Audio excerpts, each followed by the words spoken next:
नमस्कार। आज हमारे साथ सागर जायसवाल जी हैं। सागर ने बीएससी यूपी कॉलेज से किया था। मैथ्स उनका प्रमुख विषय था और उसके बाद उन्होंने बहुत ही एक कॉम्पिटिटिव एग्जामिनेशन, जिसको कि अब हर कोई जानता है, बीएससी के बाद हर बच्चे की चाहत होती है, एक बहुत बड़ा सपना होता है आईआईटी जैम क्लियर करने का। सागर ने आईआईटी जैम जो है साल 2018 में क्लियर किया।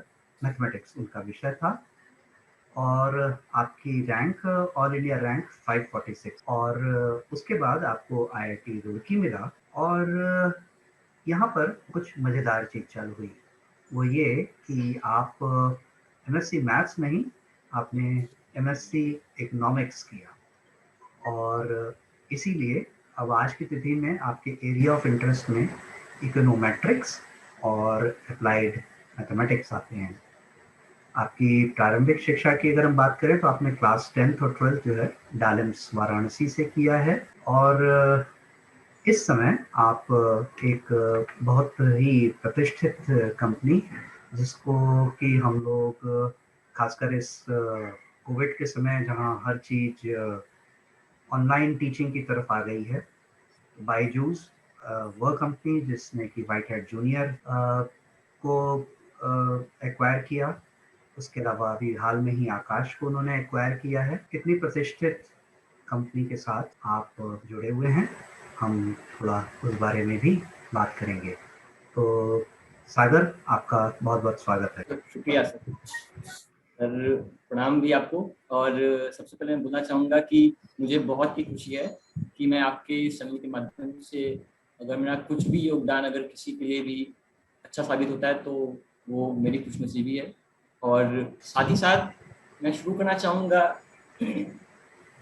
ये जितनी भी चीज़ें सर ने बताई मेरे बारे में, उन सब के पीछे बहुत ही बड़ा जो मैं कह सकता हूँ रोल है या फिर कारण है, वो कई लोगों का है। उसमें ना सिर्फ शिक्षक बल्कि मेरे माता पिता भी, और चूंकि मेरे पिताजी जो खुद एक शिक्षक थे, उनका बहुत ही बड़ा रोल। और अपने प्रारंभिक समय की बात बताऊं तो हम लोगों ने शुरुआत, हम लोग, मैं जुड़वा भाई हूँ, मैं और मेरा जुड़वा भाई आकाश, तो हम लोगों ने शुरू से ही, चूंकि हमारे पिताजी एक अध्यापक थे, तो हम लोगों ने शुरुआत से ही बहुत ज़्यादा ही डिसिप्लिन के अंदर वो रहना। और पिताजी बहुत ही पढ़ाई लिखाई को लेकर बहुत ही चिंतित रहते थे हमेशा कि हम लोग के मार्क्स अच्छे आए और हमेशा हम लोग सही राह पर चलें। और वो पढ़ाई को लेकर हमेशा ही मतलब चिंतित भी रहते थे और उसके संदर्भ में हमेशा अपना एफर्ट भी देते थे।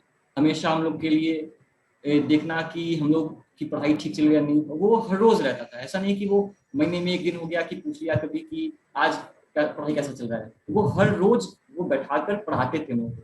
ना सिर्फ मैथ्स उनका मेजर सब्जेक्ट था, बल्कि वो हर सब्जेक्ट में चाहते थे कि अपना वो कंट्रीब्यूशन दें। मैथ्स, इंग्लिश, साइंस, हर सब्जेक्ट में वो चाहते थे कि हम लोग हमेशा अपने क्लास के जितने भी बच्चे हैं उनमें सबसे आगे रहें। और क्योंकि हम लोग, अगर मैं पर्सनली अपनी बात बताऊं तो ना ही मैं बल्कि मेरा भाई भी, हम लोग बहुत ही नोटोरियस थे। तो शुरुआत से ही वो खेलना कूदना, शैतानी करना, ये सब बहुत ज़्यादा थी। तो इन सब के बावजूद भी हमेशा वो हम लोगों को पढ़ाई के प्रति अग्रसर रखना, और केवल मैं कहूँगा सबसे बड़ा योगदान इसमें मेरे पिताजी का है। पिताजी का डिपार्टमेंट हमारे पढ़ाई लिखाई को लेकर था और हमारी माता जी का हमारे जो कैरेक्टर बिल्डिंग पर, दोनों इक्वल मैं कहूँगा कंट्रीब्यूशन था। तो इस चीज़ को लेकर बड़ा ही अच्छा लगता है कभी कभी कि बहुत ही रिस्पॉन्सिबल फादर और बहुत ही केयरिंग मदर के साथ हम लोग बड़े हुए। एक ऐसा समय था कि जब 8th तक, चूँकि बाल भारती इंग्लिश स्कूल हम लोग क्लास 8 तक पढ़े, जो कि हमारे घर से काफ़ी करीब है। मैं दारानगर के पास ही रहने वाला हूँ, बनारस में। तो मेरे घर से लगभग 10 मिनट की दूरी पर था वो बाल भारती इंग्लिश स्कूल, डीएवी के पास, दयानंद आर्य विद्यालय। हम लोगों के लिए वो पिताजी डेली जाना, हम लोगों को वहाँ छोड़ना, फिर वहाँ के सारे टीचरों से मुलाकात करना, हमेशा ये चीज़ पता रखना कि हम लोग की पढ़ाई लिखाई कैसी चल रही है, जरा सा भी वो डगमगाए ना। तो ये चीज़ मुझे नहीं लगता कि हर पिताजी ऐसा कर पाते हैं, या फिर उनके पास समय होता भी है या नहीं। क्योंकि मैं देखता हूँ कि हर फादर नहीं आते थे, कि केवल मेरे ही फादर या कुछ ही फादर आते थे। तो मैं बहुत ही ज़्यादा वो सोचता था कि इसके लिए कि वो बहुत ही डेडिकेटेड रहते हैं हमारे लिए। जब 8th हमारी पूरी हुई तो ये हमारे ऊपर एक चिंता का विषय था कि अब किस स्कूल में जाया जाए, किस स्कूल में एडमिशन लिया जाए। तो उस वक्त काफ़ी सारे स्कूल्स थे जो हमारे दिमाग में थे, जो पिताजी सोच रहे थे कि उस स्कूल में डाला जाए, लेकिन वो काफ़ी दूर भी थे और अगर उनमें से कुछ अच्छे थे तो उनकी फीस बहुत ही अधिक थी। तो फिर वहाँ से फिर हम लोग ने आगे 12th क्वालिफाई किया। 12th के बाद फिर हम यूपी कॉलेज गए। तो यूपी कॉलेज में भी एक बहुत ही इंटरेस्टिंग स्टोरी है कि जब हम लोग ने 12th क्वालिफाई कर 12th हो गया हमारा, तो 12th के बाद फिर कोई भी कॉम्पिटिटिव एग्जाम, जेईई मेन में मैं बस क्वालिफाई ही हो पाया था, तो उसमें कोई अच्छी कॉलेज मुझे नहीं मिल पाई थी। उसके बाद फिर पिताजी फिर चिंतित हो गए कि अब इन लोगों का किस कॉलेज में एडमिशन होगा। तो पापा के लिए एक दोस्त हैं जिन्होंने यूपी कॉलेज के बारे में सुझाव दिया। यूपी कॉलेज एक बहुत ही अच्छा कॉलेज है जहाँ के शिक्षक और प्रोफेसर बहुत ही ज़्यादा डेडिकेटेड रहते हैं। ना सिर्फ डेडिकेटेड रहते हैं, वो इस चीज़ का ध्यान रखते हैं कि वहाँ पर सारे बच्चे जो हैं वो पढ़ाई लिखाई को लेकर थोड़ा मेंटेन रहे हमेशा। तो फिर उन्होंने हम लोग का वहाँ पर एग्ज़ाम दिलवाया। वो अच्छी चीज़ है कि हम लोग का वहाँ पर हो गया और हम दोनों भाइयों का वहाँ पर हो गया। तो फिर उसके बाद फिर ये होता है, फिर कॉलेज के टाइम पर एक बहुत ही दुखद घटना हुई। फर्स्ट ईयर में जब मैं था तो कहते हुए अभी भी खेद होता है कि मई का महीना था जब मेरे पिताजी को एक बहुत ही गंभीर बीमारी का डायग्नोस हुआ। मल्टीपल माइलोमा उसे कहते हैं। तो जिसमें होता क्या है कि सबसे शुरुआत में ब्लड कैंसर होता है और फिर उसके कारण बहुत सी आगे परेशानियां होती हैं। पिताजी को भी वही समस्या थी जिसकी वजह से उनको ब्लड कैंसर की वजह से उनकी दोनों किडनियां डैमेज हो गई थी। आनंद फानन में हम लोगों ने उन्हें कहीं एडमिट कराया। तो फिर उसके बाद जब अस्पताल में लोग लेकर गए तो ये बीमारी का पता चला, जिस वजह से बहुत ही कम समय था वो बहुत घबरा गए थे। फिर तो जो हुआ 9 जुलाई 2014 को उनका देहांत हो गया। उसके बाद फिर चीज़ें थोड़ी सी मुश्किल हुई, जिसके बाद हमें लगता है कि एक ऐसा वक्त आया था जब हमें निर्णय लेना था। अभी तक तो जो भी हम लोग थे वो अपने पिताजी के डिसीजन पर ही ले रहे थे आगे। मतलब वो ये क्या, हम लोग को हमेशा मार्गदर्शन करते रहते थे, हमेशा मार्गदर्शन करते थे, छोटी छोटी चीज़ों से लेकर बड़ी चीज़ों तक। लेकिन वो एक समय था जहाँ से हम लोग को खुद का निर्णय लेना था। और मुझे लगता है कि शिक्षक और शिष्य का जो एक संबंध होता है वो आज भी बहुत ही पवित्र है। पवित्र इन द सेंस कि मेरे अपने ही अगर मैं जान बताऊं तो लगभग 25 ऐसे पिताजी के पढ़ाई शिष्य हैं जिनसे हमारा घर का भी पारिवारिक संबंध है। उसी में से एक थे अजय भैया नाम करते हैं, हम लोग उन्हें अभी भी भैया कहते हैं। तो वो बैठे और हम लोग को उन्होंने समझाया कि देखो अब जो भी निर्णय लेना है वो बड़ा निर्णय तुम ही लोग को लेना होगा। और एक बहुत ही बड़ी चीज उन्होंने कही जो मैं अभी बोलना चाहूंगा ताकि वो आप सब भी सुने और उस चीज को सोचे थोड़ा। उन्होंने ये चीज कहा कि कभी भी निर्णय लेने से मत डरना। कोई भी निर्णय कभी गलत नहीं होता है, क्योंकि उसका परिणाम उसे बताता है कि वो गलत है सही है। तो इसलिए कभी निर्णय लेने से मत डरना। और वो बात मेरे भाई और मेरी दीदी को बहुत ही ज़्यादा प्रभावित करी, जिसके बाद से हम लोग ने थोड़ा तो डिपेंडेंट होना शुरू किया खुद पर। थर्ड ईयर एक ऐसा समय था जब हम लोगों को एक निर्णय लेना था कि अब आगे क्या। थर्ड ईयर के बाद जब हमारी बीएससी थर्ड ईयर कंप्लीट हुई 2016 में, तो हम लोगों को एक बहुत ही स्ट्रॉन्ग निर्णय लेना था कि अब आगे क्या करना है, और वही निर्णय हम लोग के आगे का रास्ता डिसाइड करता है। तो 16 के बाद मैंने अपने ही कॉलेज में एक पोस्टर देखा। वो पोस्टर था आईआईटी जैम का। दुर्गाकुंड पर एक कोचिंग है ISM आर्ट्स, तो वो कोचिंग इंस्टीट्यूट का मैंने देखा कि वो काफी अच्छी सिलेक्शन भी करवाता है। इवन अश्वनी विपिन, हम काफी अच्छे मित्र हैं, हमारी मित्रता है। तो विपिन ने मुझे बोला कि क्यों ना हम इस कोचिंग में जाकर हम इसकी तैयारी करते हैं आईआईटी जैम की। तो उस समय हम लोग को बहुत अच्छे से पता ही था कि आईआईटी जैम होता क्या है। बस इतना पता था कि एक ऐसी तैयारी है जिसको करके हम आईआईटी जा सकते हैं। और जिसके लिए एलिजिबिलिटी जो है वो एमएससी होनी चाहिए। तो मुझे लगा कि नहीं, ये तो करना ही चाहिए। कोचिंग में हम गए, हम दोनों साथ ही गए थे, हम और विपिन। पहला दिन तो मैं अब तक भी नहीं भुला सकता हूँ। मैंने जाकर ही सर से बोला, शाम में हम गए थे और शाम में हम दोनों साइकिल से गए दुर्गा कुंड में। तो सर को हमने बोला कि सर यहाँ कैसी तैयारी होती है, कितना सिलेक्शन होता है। बहुत ही घबराहट मन में था, सब कुछ एक बार में बोल दिया। सर बिल्कुल शांत बैठे और एक ही चीज बोला कि आप किस चीज से आए यहाँ पर। हमने बोला साइकिल से। तो सर ने पूछा मेरे से कि आपको साइकिल तेज चलाना पसंद है क्या? मैंने बोला सर हाँ। बोला आप साइकिल थोड़ा धीमे चलाएंगे तो फायदा होगा, एक्सीडेंट का खतरा कम रहेगा। वहां से फिर मुझे एक सीख मिली कि घबराहट से चीजें खराब हो सकती हैं, तो चीजों को जितना धैर्य से किया जाए उतना ही अच्छा है। तो सर के निर्देशन में मैंने 1 साल तक तैयारी की वहीं ISM में। तो हमने और विपिन, हम दोनों ने मिलके, और बाकी सारे दोस्त भी बने वहाँ पर तैयारी की। तो तैयारी करके जब एग्जाम हुआ, एग्जाम में रिजल्ट वही फिर हो गया कि परिणाम स्वरूप नहीं था, हम दोनों का सिलेक्शन नहीं हुआ था। तो फिर घर से प्रेशर था कि अब क्या किया जाए, क्योंकि हमारी आर्थिक स्थिति भी इतनी अच्छी नहीं थी। एक प्रेशर था कि नहीं, घर को कंट्रीब्यूट करना है आर्थिक स्थिति के मामले में। तो अब उस समय क्या किया जाए, तो मैंने निर्णय लिया कि नहीं, 1 साल और देते हैं इस तैयारी को, और फिर अच्छी तैयारी करके अगर कहीं अच्छी जगह निकल जाए तो फिर क्या ही, फिर तो बहुत अच्छा चीज़ होगा। तो फिर 2016 से 17 1 साल तैयारी करने के बाद मैंने फिर से एक बार तैयारी करने का निर्णय लिया। और उस बार तैयारी करने के बाद भाग्यवश ये रहा कि उसमें मेरा रैंक इतना आया कि मुझे रुड़की में एडमिशन मिल गया।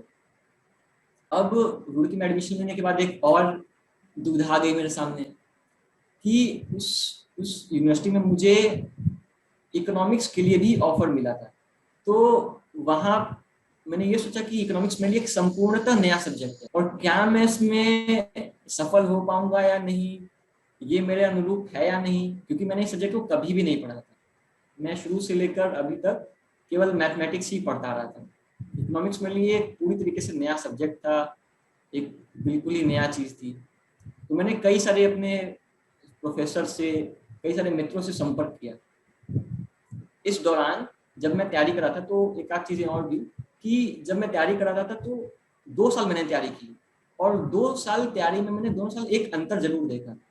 जब मैं पहले साल तैयारी कर रहा था तो वो तैयारी बस ऐसी थी कि मैं बस कोचिंग में जाता था, वो कोचिंग में क्लास चलता था और मैं क्लास करके बस घर आता था, और वो चीज़ों को मैं रिवाइज उतना नहीं कर रहा था। लेकिन जब मैंने दूसरी साल तैयारी करी, थोड़ा सा और उस चीज़ को समझा, मैंने एक चीज़ का अंतर देखा कि मैं उस चीज़ को इंजॉय करने लगा। और ये मुझे लगता है कि बहुत ही ज़्यादा ज़रूरी है कि अगर हम कॉम्पिटिटिव एग्ज़ाम की तैयारी करते हैं तो उसमें इंजॉयमेंट बहुत ही ज़रूरी है। हम क्या कर रहे हैं, हमको उसमें मज़ा ज़रूर आना चाहिए, तो जाके वो बहुत ही अच्छा, मतलब वो भले ही अगर हम बहुत मन से तैयारी कर रहे हैं, बहुत मन से पढ़ रहे हैं, तो हमारा अच्छा रैंक आ जाएगा। लेकिन अगर आप उस चीज़ को थोड़ा सा और मज़ा लेंगे तो बहुत ही अच्छा आपको अंदर से भी लगेगा।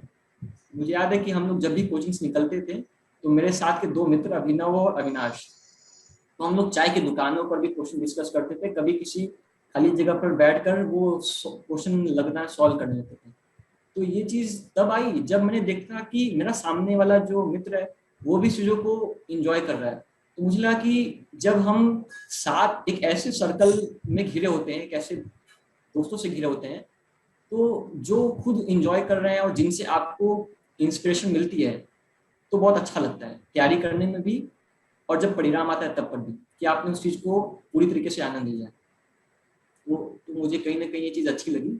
और फिर उसके बाद फिर वही कि जब एक ऐसा पॉइंट आया जहाँ पर मुझे डिसीजन लेना था कि मैं रुड़की में जाऊँ या ना जाऊँ, इकोनॉमिक्स लूँ या ना लूँ। फिर मुझे एक सर ही ने बताया था एक समय, मुझे नहीं याद आ रहा कि वो कौन सर थे, लेकिन बहुत अच्छी बात की थी। उनकी बात ही बस मुझे याद है कि उन्होंने कहा था कि जब भी आप कभी दुविधा में पड़े, जब भी कभी आप ऐसी दुविधा में पड़े कि आपको 2 या 3 चीज़ों में से एक चुनना हो, आपको नहीं पता कि वो क्या है, आप बहुत लोगों से पूछिए। आप उन लोगों से पूछिए जिनको इस बारे में पता है, उन लोगों से भी पूछिए जिनको इस बारे में नहीं पता है।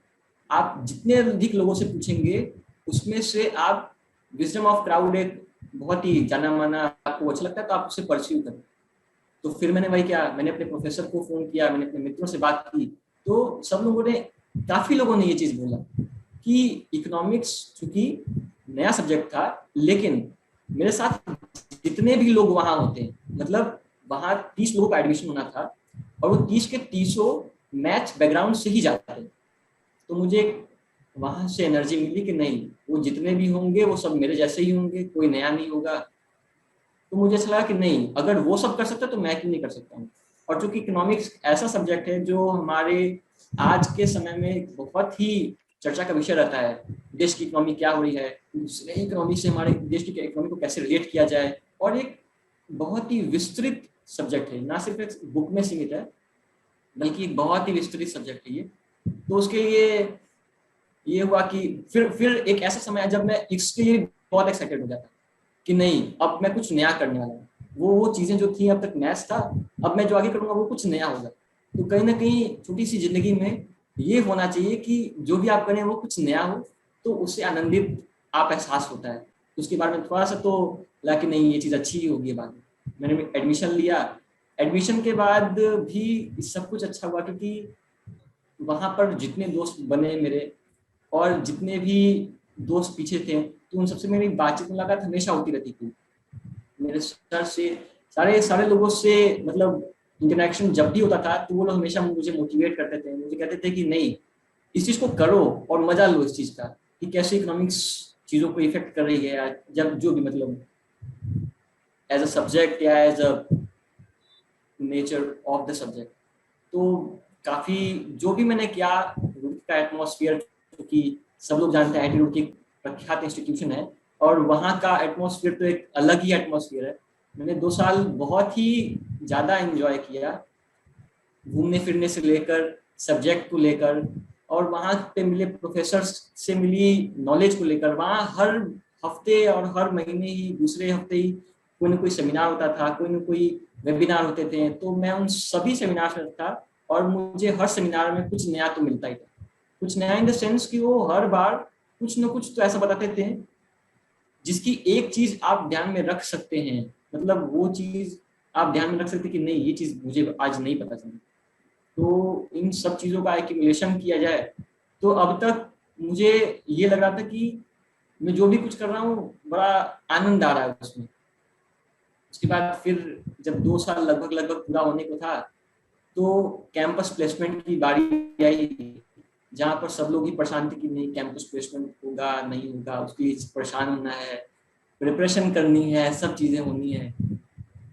तो लकली एक बायजूस वहाँ पर आई थी कंपनी, तो उसी का इंटरव्यू, पहले तो एक रिटन एग्जामिनेशन था उसका, और उसके बाद मैंने वो दिया। उसके बाद एक इंटरव्यू हुआ जिसमें मेरा सिलेक्शन हो गया। तो यही था एक छोटी सी जर्नी। बहुत अच्छा, बहुत अच्छा। मैं अब थोड़ा सा ये पूछना चाहूँगा कि आपने 3 साल यूपी कॉलेज में बिताए, और जहाँ तक मैं समझता हूँ शायद आपने मैथ्स और फिजिक्स लिया होगा 3rd ईयर में। जी सर। तो और उसके बाद आपने कोचिंग की। मैं अपने छात्रों के लिए पूछना चाहता हूँ कि मान लीजिए अगर वो कोचिंग ना करें और सिर्फ टेस्ट सीरीज, मान लीजिए आप कोचिंग ना किए होते और सिर्फ आप टेस्ट सीरीज को ही अगर आपको मिल गई होती, उसी को आप कर रहे होते, तो क्या संभावना थी आपकी कि आप जैम को क्लियर कर पाते? देखिए सर, मुझे ऐसा लगता है कि 5 उंगली बराबर नहीं है, मुझे ऐसा पर्सनली लगता है। और मुझे जब मैंने कोचिंग किया तो एक चीज बहुत बढ़िया लगी मुझे, कि जब भी हम कभी कॉम्पिटिटिव एग्जाम देते हैं और एकेडमिक में, एक बहुत ही इंपॉर्टेंट डिफरेंस होता है कि वहाँ कोचिंग में गाइडेंस मिलती है। आपके पास सारी किताबें हैं, वो सारी किताबें होने के बाद भी उनको कैसे पढ़ना है ये आपको उस कोचिंग के शिक्षक बता सकते हैं, क्योंकि उनके पास एक अनुभव है, क्योंकि वो इतने साल से जब तैयारी कराते हैं, और उनको तैयारी कराते कराते इसी चीज का अनुभव होता है कि उस चीज को क्या पढ़ना है और कैसे पढ़ना है। बुक में 10 चीजें हैं, और क्या पता उस सिलेबस में 10 में से 4 चीजें बहुत जरूरी हैं, 2 चीजें थोड़ी ज्यादा जरूरी हैं, और उसमें से एक चीज बिल्कुल भी नहीं। लेकिन अगर हम घर बैठ के पढ़ते हैं तो ऐसा सोचते हैं कि नहीं, हम घर बैठ के पढ़े, और से भी होता है। लेकिन मैं सलाह चाहूंगा कि वो एक बार किसी न किसी कोचिंग के शिक्षक के संपर्क में जरूर रहें। संपर्क में रहने से ये होता है कि वो उनको हमेशा गाइडेंस देते हैं कि किस समय किस चीज की कैसी तैयारी करनी चाहिए। क्योंकि मैं ऐसा इसलिए पूछ रहा है कि कई बार कुछ बच्चे ये सोचते हैं कि हम जब अपना थर्ड ईयर कर रहे हैं उसी दौरान हो जाए, क्योंकि एक चीज हम साफ देखते हैं, जैसे बीएचयू के हाँ। बच्चे हैं तो काफी बच्चे जो हैं वो थर्ड ईयर के समय ही जो है वो जैम को हाँ क्लियर जी कर सर। ले रहे हैं। हमारे यहाँ थोड़ा समय लग रहा है, हमारे यहाँ भी बच्चे अब करना स्टार्ट किए हैं साल भर। पिछले 2-3 साल में हम देख रहे हैं बहुत अच्छे रिजल्ट्स आ रहे हैं केमिस्ट्री के संदर्भ में, मैथ्स से आप हो गए, और इस साल 3 बच्चे अब तक ऑलरेडी क्लियर कर चुके हैं जो मैं खबर सुनाऊं। एक पिछले साल के थे जिनको मैं नहीं जानता था, जिनका अभी पता चला, और बहुत अच्छी रैंक के साथ आईआईटी बॉम्बे में कर रहे हैं। तो ये दिमाग में बात आती है कि क्या थर्ड ईयर में कोई बच्चा अपनी मेहनत से बिना कोचिंग के क्या वह इस कॉम्पिटिटिव एग्जाम को क्लियर कर सकता है हमारे कॉलेज के परिप्रेक्ष्य में? जी सर, जी सर, बिल्कुल कर सकता है। और हम अपनी अगर बात करें तो हमें ऐसा लगता है कि कहीं ना कहीं हमारे अंदर वो अवेयरनेस नहीं थी उतनी। जब हम बीएससी थर्ड ईयर क्वालिफाई किए तो मेरे अपने अंदर उस समय इतनी अवेयरनेस नहीं थी कि आईआईटी एग्जाम क्या होता है। मैंने उतना अधिक रिसर्च नहीं किया था इस पर कि ये कैसा एग्जाम होता है, उसका सिलेबस क्या होता है, मुझे इसकी तैयारी करनी है नहीं करनी है। मुझे उसके बाद ही मैंने इतना, दो चीजें हैं सर कि अगर कॉम्पिटिटिव एग्जाम की तैयारी करनी है तो हमें सिंसियर होना बहुत जरूरी है। और मेरे अंदर वो सिंसियरनेस ये थर्ड ईयर के बाद आई।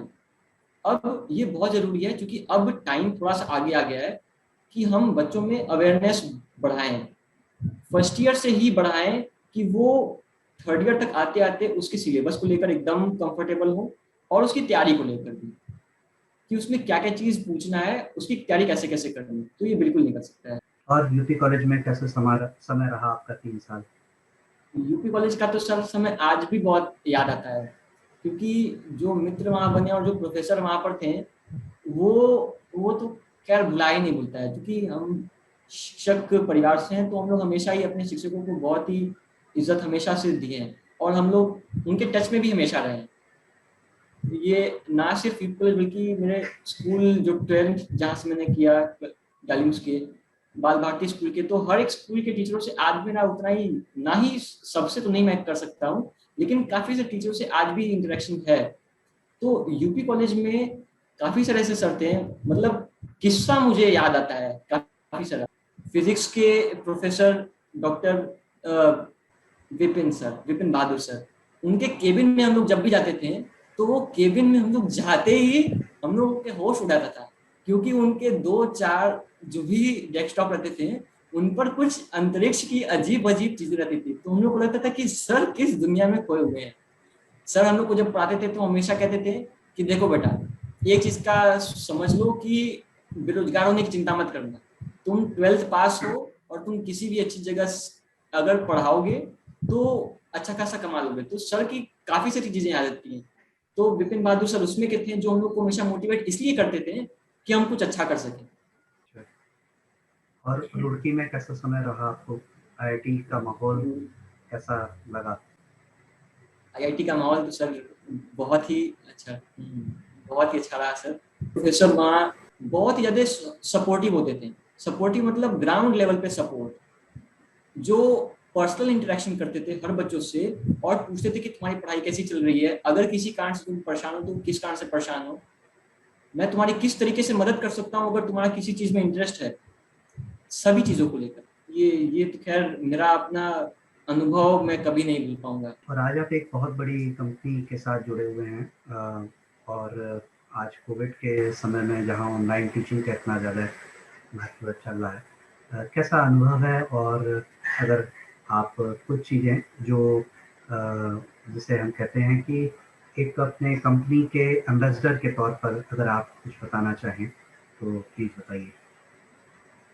जी सर, बायजूस आज लगभग सभी की जुबान पर है, इसलिए ही नहीं क्योंकि वो एडवर्टीजमेंट कर रही है, बल्कि इसलिए क्योंकि वो बहुत सारे प्रोडक्ट डिलीवर कर रहा है बच्चों को। और ऐसे समय में मैंने अपने ही परिवार में देखा है कि जिनके बच्चे 9th या 10th में थे वो बहुत ज़्यादा चिंतित थे इस समय में, क्योंकि उनके बोर्ड्स थे और स्कूल की पढ़ाई बिल्कुल ही नहीं हो रही थी। तो बच्चे ऐसे समय में बहुत स्वाभाविक है कि वो नहीं पढ़ेंगे। तो एक ऐसा प्लेटफॉर्म का आना बहुत ज़रूरी था जो बच्चों की पढ़ाई को लेकर सोचे और उनको ऐसे डायरेक्शन में गाइड करे जो उनके ना सिर्फ एकेडमिक बल्कि फ्यूचरिस्टिक पढ़ाई को भी टारगेट करे।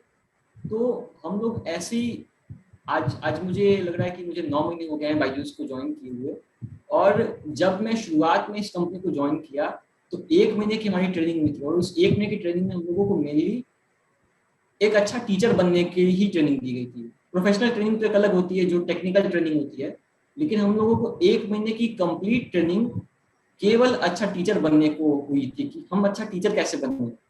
जब भी कभी हम कुछ मटेरियल यानी कि कोई स्लाइड प्रिपेयर कर रहे हैं बच्चों के लिए, कोई प्रेजेंटेशन प्रिपेयर कर रहे हैं, तो उसमें हम किन किन बातों का ध्यान रखें कि बच्चे उसको पढ़ें और पढ़ने के साथ साथ प्रभावित हों और कुछ सोचें, ना सिर्फ बल्कि उसको पढ़ें बल्कि उसको पढ़ने के साथ साथ उसको सोचें भी कि जो वो चीज़ें पढ़ रहे हैं उससे मतलब कुछ क्या वो सोच सकते हैं आगे ऐसा।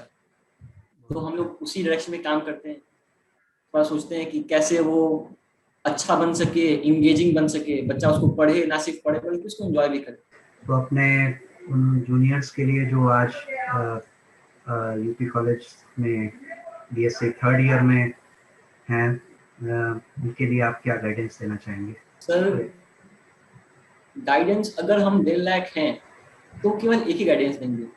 जो बात मेरे भैया ने बताई थी, जो बात मैंने भी बीच में बोली थी, वही बात मैं दोबारा बोलूंगा। 2 चीजें हैं, एक तो अगर हम कुछ करना चाहते हैं तो हम उस डिसीजन को लें और उसके परिणाम के लिए बिल्कुल भी चिंतित ना हो। उसके रिजल्ट क्या आएगा, मेरा होगा या नहीं होगा, इसकी चिंता हम बिल्कुल भी ना करें। हम अपना पूरा एफर्ट दें उसके लिए। और दूसरी चीज ये कि जब भी हम उस तैयारी के दौरान में रहें, मतलब उस फेज में रहें जब हम तैयारी कर रहे हैं, तो उसको एंजॉय करें। 2 ही चीज, अगर वो उसको एंजॉय करेंगे तो निश्चित है कि हमारे अंदर जो कॉन्फिडेंस आएगा, हर दिन जो कॉन्फिडेंस आएगा, जो लगेगा कि नहीं हमें 2-3 क्वेश्चन और सॉल्व करना चाहिए, 2-3 चीजें और सोचनी चाहिए, तो वो जरूर होगा। और वो सिंसियरली करना चाहिए, सीरियस होकर नहीं। सीरियस होकर क्या ही करना है, जिंदगी वैसे ही बहुत खराब मुकाम से गुजर रही है, तो हम लोग सीरियस होकर अपना वक्त जाया ना करें, बस हम उस चीज को एंजॉय करें और सिंसियर रहें। बहुत अच्छा सागर, आप ने हमारे उन बच्चों के लिए जो खासकर मैथ्स फिजिक्स लेके मैथ्स में आगे अच्छा करना चाहते हैं, उनके लिए आपने बहुत सी चीज़ें बताई हैं और आपने अपना अभी करियर स्टार्ट ही किया है। हम जो है आपको ढेर सारी शुभकामनाएं देते हैं कि आप खूब आगे बढ़ते जाइए, खूब प्रॉस्पर करिए, खूब अपने इस पर्टिकुलर प्रोफेशन में राइज करते जाइए। और विद टाइम मुझे लगता है क्योंकि आप इतनी अच्छी कंपनी के साथ जुड़े हैं, तो विद टाइम वो हो सकता है कि आपको मौका दें कि आप पीएचडी इन इकोनॉमिक्स भी कर पाएँ। तो ऐसा करेंगे तो हम सबको बहुत खुशी होगी और मुझे लगता है कि समय के साथ हम आपको फिर आमंत्रित करेंगे कुछ हमारे बच्चों को बताने के लिए और कुछ इकोनॉमिक्स के बारे में भी बात करने के लिए। सागर, आप हमारे साथ जुड़े, हमें बहुत खुशी हुई, बहुत अच्छा लगा। हम सब टीचर्स की तरफ से आपको ढेर सारी blessings and thank you. Thank you sir.